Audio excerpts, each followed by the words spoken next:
Muy buenos días, amados hermanos y amigos en la fe.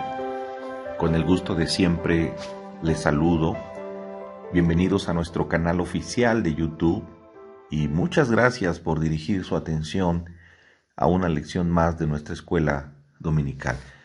Que la gracia de nuestro Señor Jesucristo sea con usted y con su familia, y que nuestro Padre Eterno nos instruya y capacite en nuestra lección de hoy. Le voy a invitar para que juntos abramos las Sagradas Escrituras en el capítulo número 15 y leamos los dos primeros versículos. La palabra de Dios dice de la siguiente manera: Entonces algunos que venían de Judea enseñaban a los hermanos: si no os circuncidáis conforme al rito de Moisés, no podéis ser salvos. Como Pablo y Bernabé tuviesen una discusión y contienda no pequeña con ellos, se dispuso que subiesen Pablo y Bernabé a Jerusalén, y algunos otros de ellos, a los apóstoles y a los ancianos, para tratar esta cuestión. Hemos puesto por título a esta lección el concilio en Jerusalén. Este concilio, hermano, amigo que me escucha, se efectuó inmediatamente después del primer viaje misionero del apóstol Pablo y Bernabé.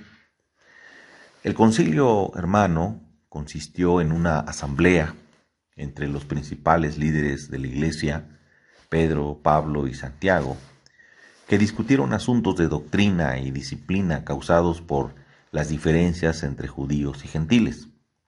Pero prestemos atención a la luz de las Escrituras sobre cómo se desarrolló y se llegó a un acuerdo de posición intermedia entre judíos, cristianos y gentiles. En Hechos capítulo 15, versículo 1, leemos que los que venían de Judea enseñaban a los hermanos esto, que si no se circuncidaban conforme al rito de Moisés, no podían ser salvos. En Judea, hermanos, muchos de los creyentes judíos habían sido fariseos, que no tenían ninguna intención de renunciar al sistema legal de Moisés. Ellos creían que los gentiles debían integrarse en la iglesia a través del sistema mosaico o de la ley mosaica. En realidad, creían que los gentiles no podían ser salvos a menos que fueran circuncidados. Luego creían que un creyente no judío o un gentil también debería de guardar la ley mosaica y seguirla. Esta controversial doctrina tuvo que ser atendida en la iglesia de Jerusalén por los apóstoles, por lo que se convocó a un concilio para resolver el problema. Ahora, es interesante recordar, hermano, amigo que me escuchas, que a través de la historia, la iglesia presenta grandes concilios para resolver ciertos problemas, como la validez e infalibilidad de las Sagradas Escrituras, o bien para confirmar la deidad de Cristo. Otros concilios que se presentan en la historia universal, de los cuales se tiene conocimiento, fueron aquellos concilios ecuménicos, como el de Nicea y Trento, que se presentaron para tratar ciertas diferencias en la iglesia. Sin embargo, déjeme decirle que si hoy se realizase otro concilio en nuestra generación, me temo que nunca se podría llegar a un acuerdo, porque hay demasiadas sectas que niegan la verdad bíblica en cuanto a la persona de nuestro Señor Jesucristo.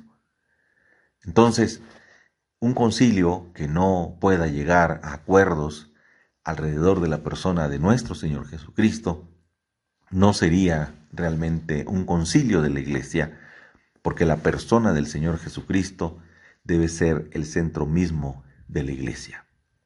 Nuestro Señor Jesucristo debe ocupar el centro mismo de nuestras vidas y de nuestra atención.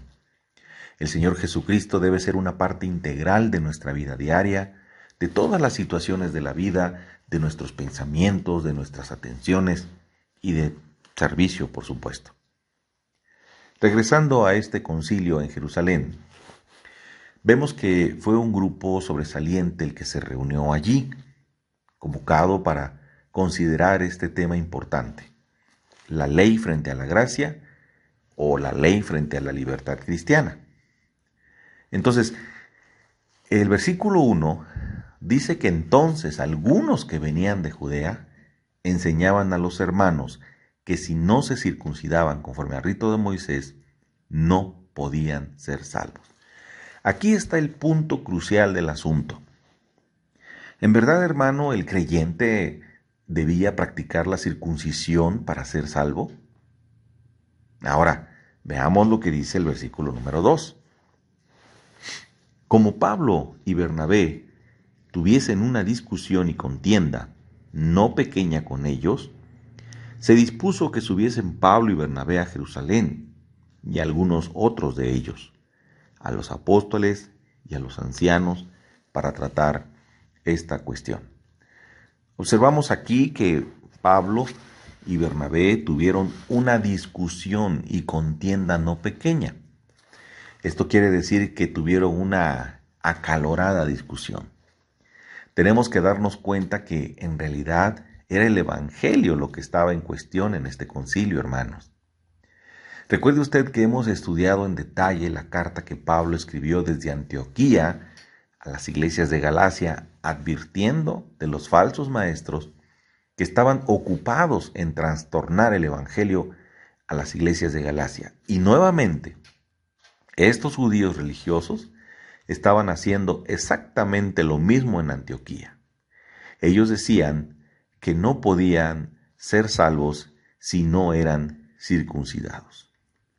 Veamos lo que dice el libro de los Hechos en el capítulo 15, versículos 3 y 4. Ellos pues, habiendo sido encaminados por la iglesia, pasaron por Fenicia y Samaria, contando la conversión de los gentiles, y causaban gran gozo a todos los hermanos. Y llegados a Jerusalén, fueron recibidos por la iglesia y los apóstoles y los ancianos, y refirieron todas las cosas que Dios había hecho con ellos. Pablo y Bernabé, hermanos, presentaron su informe a la iglesia en Jerusalén, así como también lo habían dado a la iglesia de Antioquía. Les informaron de cómo habían predicado el Evangelio a hombres y mujeres por todas partes en la provincia de Galacia, y que muchas de esas personas habían aceptado a Cristo. Se trataba de personas que no sabían nada sobre la ley de Moisés, simplemente confiaron en Cristo, y debido a su fe fueron salvos. Ahora observemos lo que ocurrió aquí en Hechos 15:5. Pero algunos de la secta de los fariseos que habían creído se levantaron diciendo: es necesario circuncidarlos y mandarles que guarden la ley de Moisés. Ahora, estos religiosos querían añadir costumbres y tradiciones al Evangelio. Estimado hermano, amigo que me escuchas, escuche esto. Cuando se le añade costumbres y tradiciones al Evangelio, entonces deja de ser Evangelio y se convierte en una religión. Esto es grave porque la única manera que tenemos para acercarnos a Jesucristo es por medio de la fe. Todos tenemos que llegar a Cristo por la fe. No hay otra manera, sino solo por la fe. Dios no nos dejará venir a Cristo de alguna otra manera.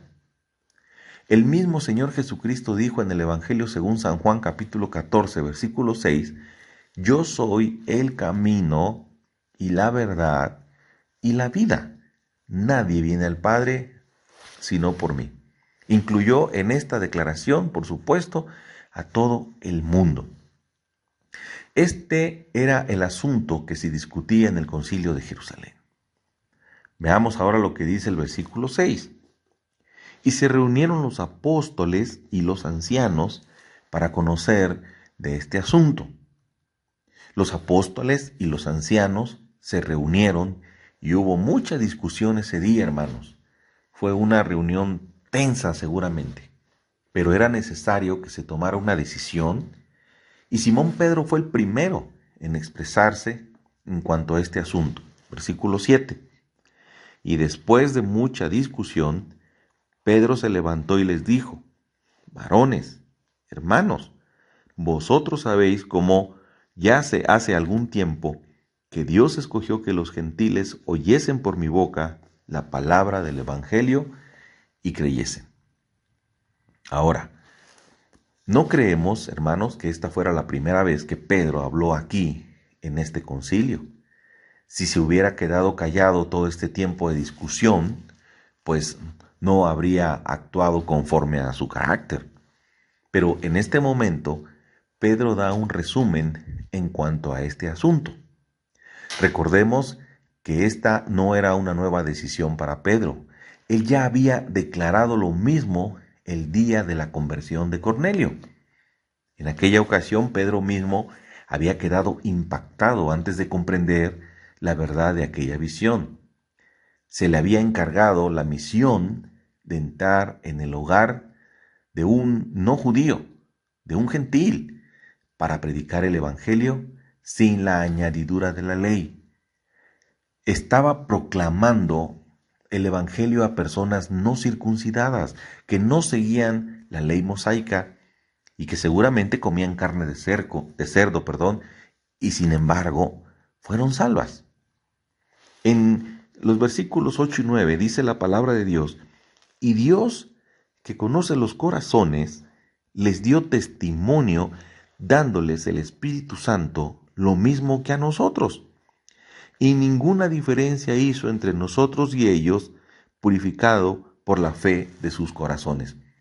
¿Dijo Pedro que Dios había purificado los corazones de aquella gente en casa de Cornelio, cumpliendo la ley o participando en algún rito o ceremonia, hermanos?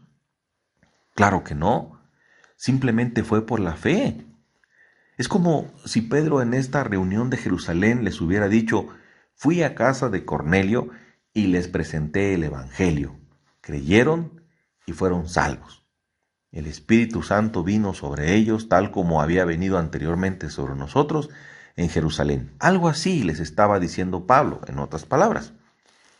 Continuó Pedro hablando en el versículo 10 del capítulo 15 y dijo lo siguiente: ahora pues, ¿por qué tentáis a Dios, poniendo sobre la cerviz de los discípulos un yugo que ni nuestros padres ni nosotros hemos podido llevar? Pedro, hermanos, admitió aquí algo que era de suma importancia. Dijo que ni ellos ni sus padres habían cumplido la ley. En los tiempos antiguos, las personas traían a Dios un sacrificio. Usted lo ha leído en las Escrituras. Y traían ese sacrificio por la fe. Abel, por ejemplo, entendió que el cordero nunca podría quitar el pecado. Comprendió que el cordero enseñaba a aquel acerca de quien Dios le había dicho a su madre y a su padre Adán, ahí en Génesis capítulo 3, versículo 15, que alguien de la simiente de la mujer vendría y heriría la cabeza de la serpiente. Y Abel creyó aquello, es decir, le creyó a Dios y fue salvo por la fe. Por tanto, hermanos, Pedro dijo para decir la verdad y que no admitirlo, pues no se puede cumplir la ley. Pedro continuó hablando en el versículo 11 y dijo: antes creemos que por la gracia del Señor Jesús seremos salvos de igual modo que ellos. Entonces Pedro está explicando muy bien. Dijo que los judíos serían salvos exactamente como serían salvos los no judíos, los gentiles. Estamos seguros, hermanos, de que Simón Pedro todavía no había comido nada inmundo, pero dejó en claro el hecho de que su salvación no se basaba en manera alguna en este hecho de haberse abstenido de no comer nada inmundo. Pedro se había salvado porque confiaba en Cristo. Era salvo por la gracia. Y observemos lo que ocurre aquí en el versículo 12.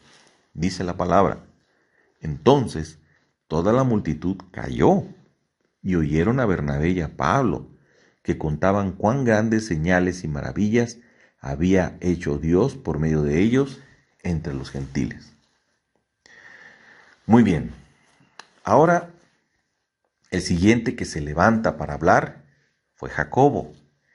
Y haciendo uso de la palabra en cuanto a la persona de Jacobo, hermano, este Jacobo no era hermano de Juan, ya que aquel ya había muerto como mártir allá en el capítulo número 12 del libro de los Hechos, en el versículo 2, se especifica claramente que así es, y hay algunas interrogantes en cuanto a quién era este Jacobo. La tradición de la iglesia, aún desde los padres de la iglesia primitiva, han identificado a este hombre como Jacobo, hermano de nuestro Señor Jesucristo, como lo encontramos en el capítulo 13 del Evangelio de San Mateo, versículo 55, el mismo que escribió la epístola de Santiago. Pues bien, hermanos, Jacobo realmente resumió lo que pensaba este concilio en Jerusalén y expuso el programa de Dios para el futuro. Y dice el versículo 13 y el versículo 14. Y cuando ellos callaron, Jacobo respondió diciendo: varones, hermanos, oídme. Simón ha contado cómo Dios visitó por primera vez a los gentiles para tomar de ellos pueblo para su nombre. Jacobo, hermanos, está completamente de acuerdo con Pedro. Los dos declararon cuál era el plan de Dios para esta época. Dios está hablando y visitando a gente de todas las naciones. ¿Para qué? Para tomar de ellos un pueblo para sí mismo. Vemos en el libro de Apocalipsis que delante del trono de Dios habrá gente redimida de todo pueblo, lengua y nación. La palabra de Dios ha de llegar a todo el mundo, hermanos. Habrá oposición hacia su palabra y habrá apostasía, pero la palabra de Dios se difundirá por todo el mundo, porque Dios está tomando del mundo a un pueblo para sí mismo. Hoy en día, Dios está tomando un pueblo de todas las naciones. Sin embargo, el tiempo vendrá cuando habrá un gran retorno a Dios, después de que la iglesia haya sido quitada de este mundo. Estos son los que entrarán en el reino, para que el resto de los hombres que buscan al Señor y todos los gentiles sobre los cuales es invocado mi nombre, como se menciona aquí, volverán al Señor. Este entonces será el tercer paso en el programa de Dios o en el plan de Dios. Y concluyó Jacobo su cita del profeta Amós y dijo aquí en el verso 18, dice el Señor, que hace conocer todo esto desde tiempos antiguos. Así pues, Jacobo, al presentar este resumen, comprendió que Dios estaba llevando a cabo su plan, ese plan para las naciones de la tierra. Leamos ahora los versículos 19 y 20. Por lo cual yo juzgo que no se inquiete a los gentiles que se convierten a Dios, sino que se les escriba que se aparten de las contaminaciones de los ídolos, de fornicación, de ahogado y de sangre. La decisión tomada, hermanos, estableció que los gentiles que se habían convertido a Cristo no debían de ser puestos bajo la ley mosaica. Sin embargo, se les pediría que hicieran ciertas cosas, más bien por cortesía. Se les pediría que se apartasen de todo aquello que hubiera sido contaminado por los ídolos. Esta fue la propuesta. También les pidieron abstenerse de fornicación o inmoralidad sexual. Los gentiles que se habían convertido en cristianos debían pues abstenerse de esa inmoralidad sexual. Necesitaban comprender que la adoración del Dios vivo y verdadero era totalmente diferente a sus ritos paganos. El Concilio de Jerusalén también les pidió a los gentiles cristianos que se abstuvieran de comer carne de animales estrangulados o ahogados y sangre, lo cual igualmente sería muy ofensivo para sus hermanos judíos. Nuevamente se destaca que fue esta una cuestión de cortesía y buena voluntad aquí en la palabra de Dios. Ahora, los versículos 22 y 23 dicen lo siguiente: entonces pareció bien a los apóstoles y a los ancianos con toda la iglesia elegir de entre ellos varones y enviarlos a Antioquía, con Pablo y Bernabé, a Judas, que tenía por sobrenombre Barsabás, y a Silas, varones principales entre los hermanos. También dice, y escribir por conducto de ellos, los apóstoles y los ancianos y los hermanos, a los hermanos de entre los gentiles que están en Antioquía, en Siria y en Sicilia, salud. Hay algunos nombres aquí que se mencionan por primera vez. Por ejemplo, Silas, como veremos más adelante, sería compañero de Pablo en el siguiente viaje misionero. Pero ahora observamos el amor demostrado en esta carta que estaban escribiendo. Eran judíos cristianos los que escribieron esta carta a los gentiles o paganos que se habían convertido a Cristo, y los llamaron hermanos de entre los gentiles. Ahora leamos el versículo número 24. Por cuanto hemos oído que algunos que han salido de nosotros, a los cuales no dimos orden, os han inquietado con palabras, perturbando vuestras almas, mandando que se circunciden y guarden la ley. Esta carta, establecida con toda claridad que aquellos judaizantes que habían salido de Jerusalén habían actuado sin ninguna autoridad de la iglesia en Jerusalén. En realidad, y en cuanto a nuestro tiempo, hermanos, podemos decir que cualquiera que trate de poner a otro creyente bajo la ley, no lo hace en ninguna manera bajo la autoridad o respaldo de la palabra de Dios. Y continuaron diciendo en esta carta, aquí en los versículos 25 y 26, lo siguiente: nos ha parecido bien, habiendo llegado a un acuerdo, elegir varones y enviarlos a vosotros con nuestros amados Bernabé y Pablo, hombres que han expuesto su vida por el nombre de nuestro Señor Jesucristo. Esta fue, en efecto, hermanos, una forma afectuosa de expresarse.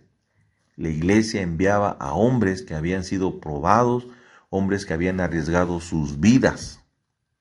Y en el versículo 27 dice la palabra de Dios: así que enviamos a Judas y a Silas, los cuales también de palabra os harán saber lo mismo.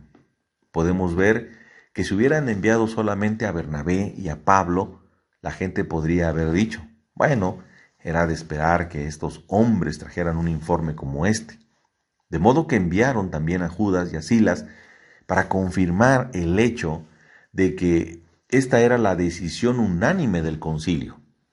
En el versículo 28 dice la palabra de Dios: porque ha parecido bien al Espíritu Santo y a nosotros no imponeros ninguna carga más que estas cosas necesarias. Entonces observemos la expresión que dice: ha parecido bien al Espíritu Santo y a nosotros. Era una evidencia más de que el Espíritu Santo les estaba guiando y dirigiendo en esta decisión. En el versículo 29 dice la palabra de Dios que os abstengáis de lo sacrificado a ídolos, de sangre, de ahogado y de fornicación, de las cuales cosas, si os guardareis, bien haréis. Pasadlo bien. Esto era el informe, hermanos. Realmente aquí se está resumiendo toda la decisión tomada en el concilio. Eso era todo lo que tenían que decirles. No les estaban pidiendo que cumplieran ninguno de los requisitos de la ley mosaica, sino que esperaban que tuvieran estos gestos de cortesía hacia sus hermanos judíos. Ahora, el versículo 30 y el versículo 31 dice: así pues, los que fueron enviados descendieron a Antioquía y, reuniendo a la congregación, entregaron la carta, y habiéndola leído, la cual se regocijaron por la consolación. Evidentemente, hermano, hay consuelo y paz en el Evangelio. La ley condena. La ley es como un espejo en el cual nos vemos tal cual somos, como seres perversos, pecadores, destituidos de la gloria de Dios. El Evangelio, en cambio, dice, ven a Dios, Él te quiere recibir, Él te salvará por su gracia. Estas sí que son palabras realmente consoladoras. Veamos qué dice el versículo 32 al 35. Judas y Silas, como ellos también eran profetas, consolaron y confirmaron a los hermanos con abundancia de palabras. Y pasando algún tiempo allí, fueron despedidos en paz por los hermanos para volver a aquellos que los habían enviado. Mas a Silas le pareció bien el quedarse allí. Y Pablo y Bernabé continuaron en Antioquía, enseñando la palabra del Señor y anunciando el Evangelio con otros muchos. Era evidente que Pablo y Silas tenían una buena relación. A Silas le agradaba a Pablo y le gustaba trabajar con él. Así que se quedó allí, en la iglesia de Antioquía. Debe haberse sentido seguramente entusiasmado de poder trabajar con estos creyentes no judíos. De todos modos, permaneció allí. Pablo y Bernabé prácticamente eran los pastores de la iglesia de allá de Antioquía. De este modo, hermanos, se resolvió en teoría la primera división más grave de la iglesia. ¿Y cómo se resolvió? Enviando delegados y discutiendo el asunto y decidiendo por mayoría lo que tendría que hacerse. Sin embargo, hermanos, los cristianos judíos que seguían viviendo según la ley mosaica, les resultaba problemático compartir la mesa con los gentiles, quienes les seguían siendo prácticamente inmundos a las tradiciones judías. Así, hermanos, es como, de acuerdo a la administración de la iglesia primitiva, así es como se resuelven los problemas de opiniones diferentes dentro de la iglesia. Pero hoy también podemos ver que muchas veces cuando la iglesia de Cristo decide una cosa, hay gente que no está dispuesta a obedecer. Es decir, quieren hacer lo que a ellos les parece bien. Y eso no es correcto, porque la iglesia trabajó bajo un sistema de administración desde sus orígenes. Lo podemos ver y lo constatamos en el Concilio de Jerusalén. Y se respetó, aunque a muchos no les pareció bien. Y hoy, hermanos, debemos seguir el mismo ejemplo. Si tenemos puntos diferentes, es necesario discutirlos. Se decide por mayoría y hay que acatar lo que la mayoría decida. Es así como Dios dirige a su iglesia. Es así como nosotros debemos someternos a la autoridad de Cristo, revelada a través de su iglesia bien organizada. Que Dios les bendiga y les guarde. Amén.